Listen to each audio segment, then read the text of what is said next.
I'm Jeff Fleming. I first met Richard 10 years ago when I first came to Des Moines. He called me and wanted to meet with me, and I visited at him in his studio. Richard is one of those very rare artists that has to combine art with life.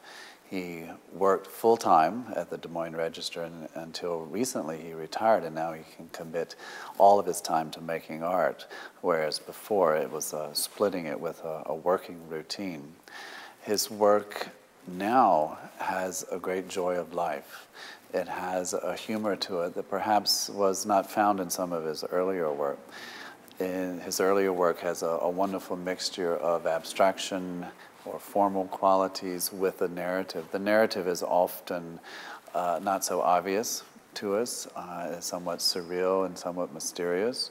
Even in his current works, there's a narrative going on, a parade of animals leaving a city or a landscape. We don't know what is going on, but certainly there's a humor to it and a Noah's Ark approach to looking at the world. There's obvious that he has a pleasure in painting.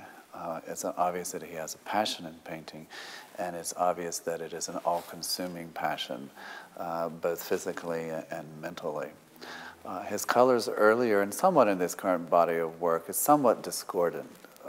There's harsh blues and harsh red, and the combination of the two really seems to present an emotional intensity that is still apparent in these works, and that adds to both the intuitive and subjective and mysterious nature of the work, but also adds a carnival atmosphere that I think is appropriate to this new body of work. It is a new direction, and a new atmosphere surrounds the work. I certainly encourage you to have a visit. He is well collected in Des Moines, and in fact he's at the Des Moines Art Center as well as the Hirshhorn Museum and Sculpture Garden in Washington, D.C. So come have a look.